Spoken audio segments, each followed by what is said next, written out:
So here's how you remove an oil seal.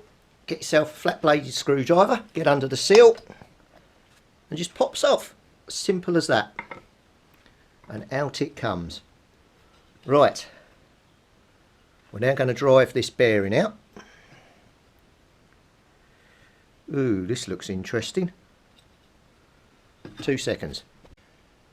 I haven't got a lot of area to bang this one out, so we'll just have to do what we can. It's hard to do it on this wood because everything seems to be moving.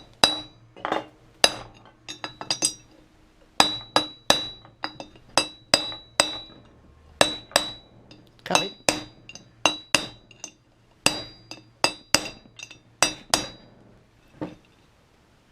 Yeah, it's coming nicely out.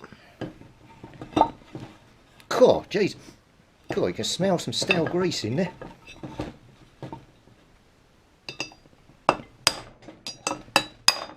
And it's out. Cool, that stinks. Cool. Right, let's have a feel. Now that bearing ain't right.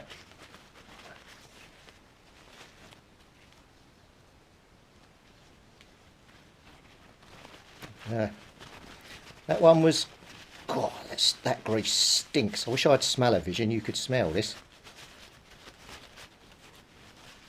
Yeah, that egg. I don't know though.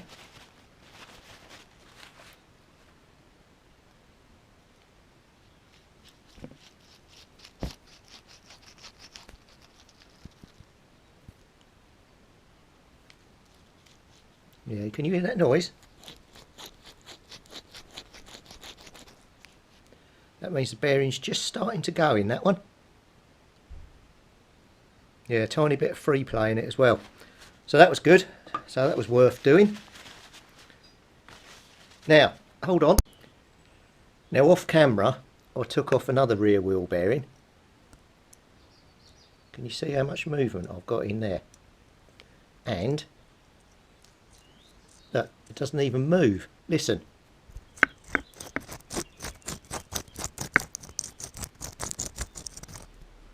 That bearing is absolutely, and to coin a phrase, shagged. Look how much movement there is in it. So that was about to disintegrate. So with one wheel bearing completely shot and one on the way out, it's definitely worth doing the back ones. Right, I'm going to clean all this hub out and I'll come back and I'll show you how to bearing drift in the bearing. So the coupling bearing is a 6205 bearing, and then we've got a, hold on, 35 by 52 by 07 seal to go inside of here. Now the coupling bearing that I've got, I'll just get the thing open and drop it on the floor. It's arrived and it's sealed on both sides, compared to the one that came out, which was this one. This one's not sealed on both sides. It doesn't make any difference. What these ones are normally used when they've got a seal on them is they're used in like a dirty environment. So it won't matter, it just means that this is protected a bit more. Now, you'll hear me referring to the term of packing the bearing with grease, and what it basically means is we're going to flip this cover off, the black ring here. We're going to fill the inside up this with grease, really ram it in there.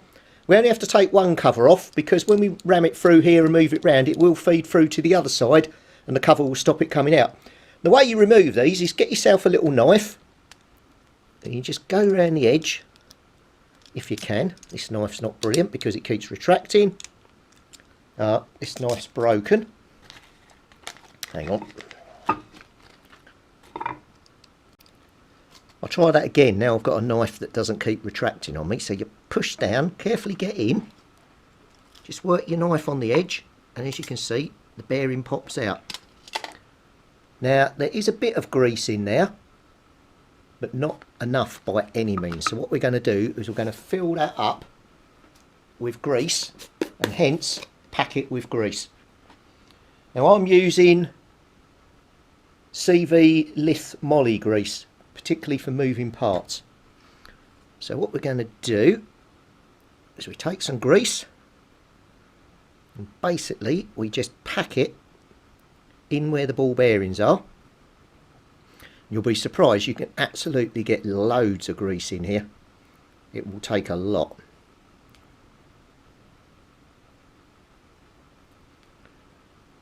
So let me just work that round.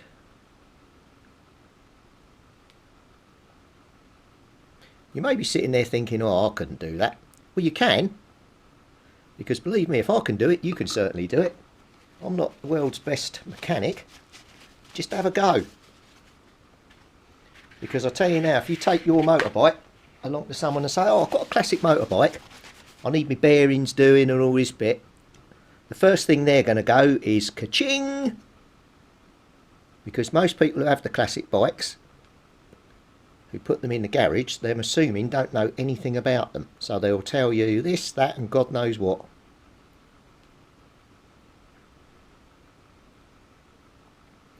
So we get a load of grease in there as we can. Keep feeding it in. Right, once we've got a load in, let's just clean up around the edge. Right, and once we've got it in there, clean up in the middle, get covered in grease again. Right, then what I want to do is just move the bearing round so we can get it all the way through to the other side.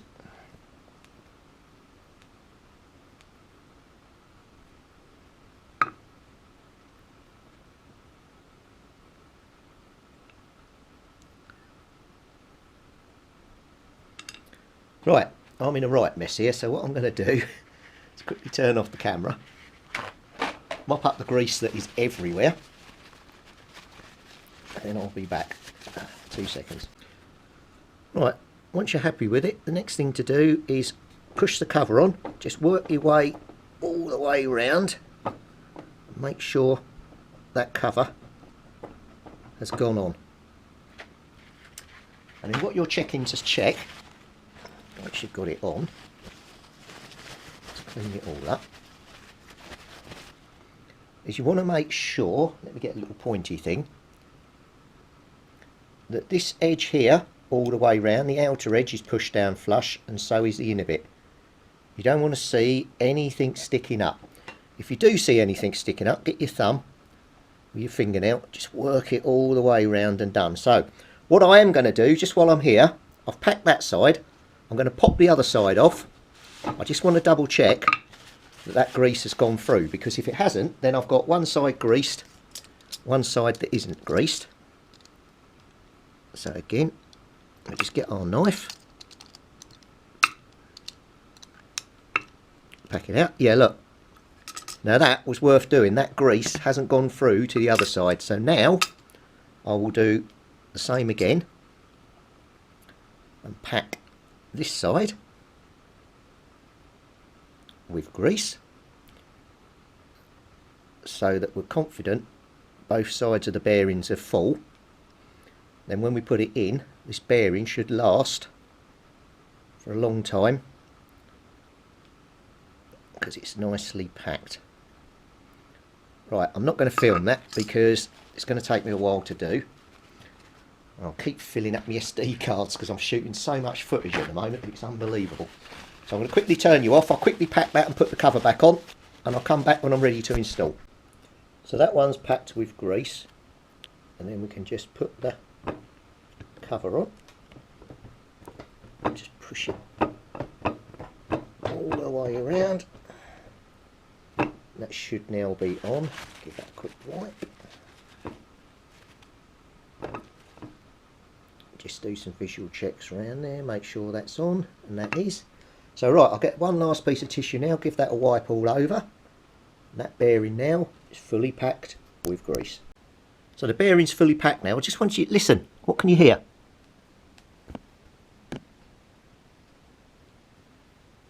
Can't hear a thing, can you? What can you hear here?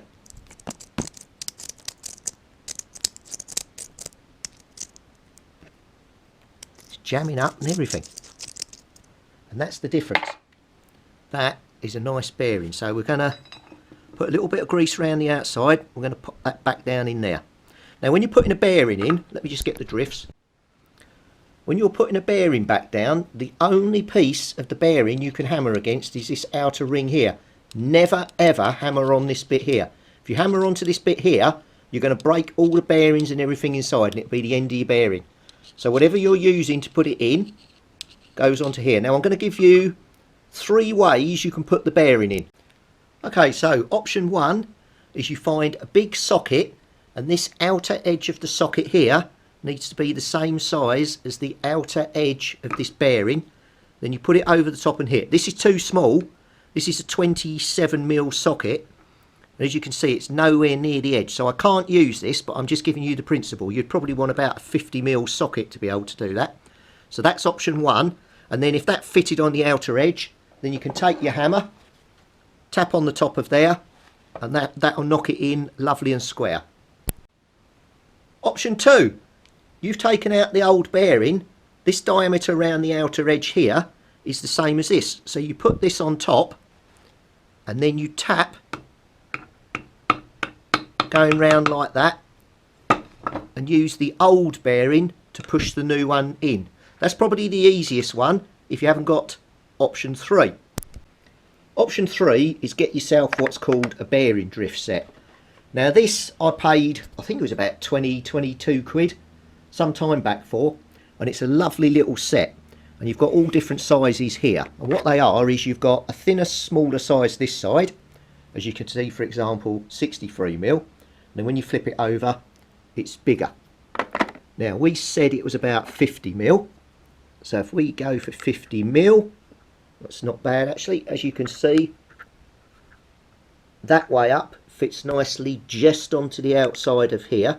This bit here is slightly sunk, so when we're hitting, providing we're on there, that'll go in, and obviously that will go down inside there and allow us to hammer in as well. So that's a bearing drift set, and the way that works is as follows. So it comes with this handle. You take the nut out the end of here. It's got a fairly long thread on it, so give me a couple of seconds. Now we decided it's going to go with the smaller bit facing up. We need it to go down that way, so we put it on like so onto this bit at the end, put the nut in,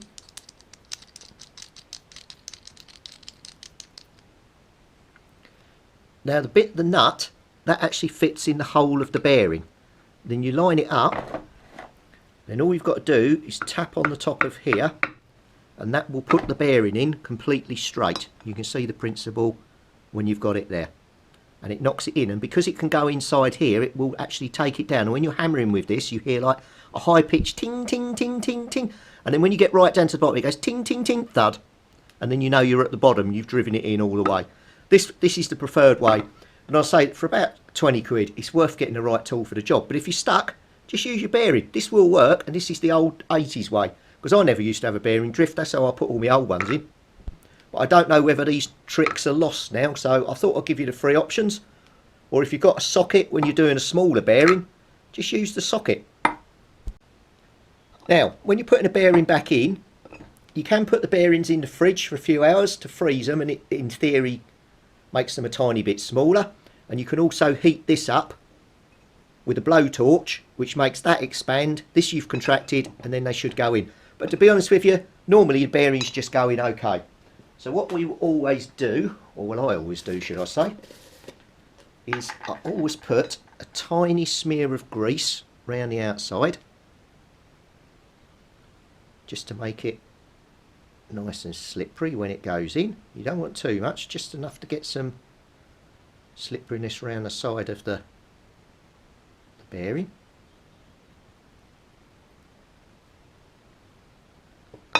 So I don't know if you can see, that was probably off camera. Right. Now when you're installing bearings, this side's got the writing on. I always put them in with the writing side up. And then what you're trying to do is when you sit that in there, is have a look from different angles and see whether you've got that bearing. So I've been fiddling about. I've got this as straight as I believe it can be. So then we put that on there, holding it down steady, and just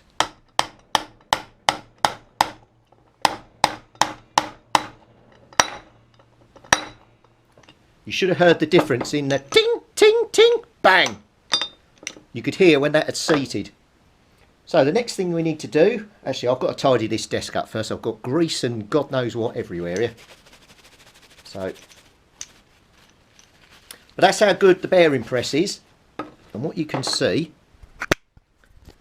is that's gone right down inside there now. And that's lovely and seated and everything we need is perfect now.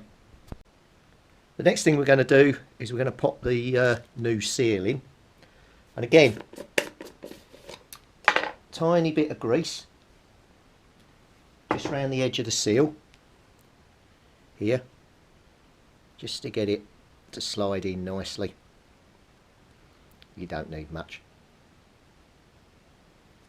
And then again, seat it on the top and check that it's level. Now you can push these in sometimes with your thumb. But again, because I've got my little bearing press, what I tend to do is just give them a gentle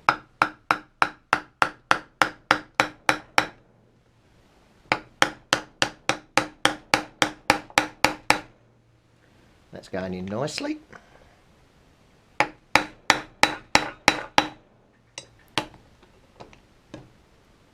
I think that's pretty much in, isn't it? It's looking like it is.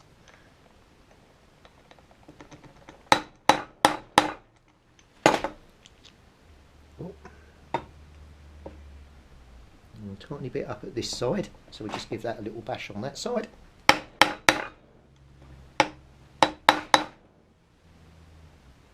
I'm aiming to just get this flush.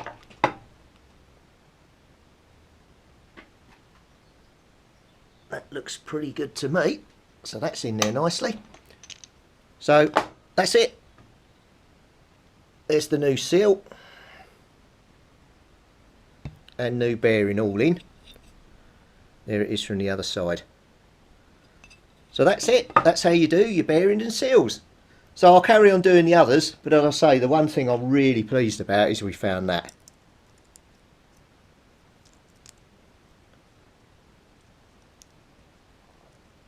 That was about to fall out. That would have been disastrous if you was going along the road. And you can see from this side, look. There's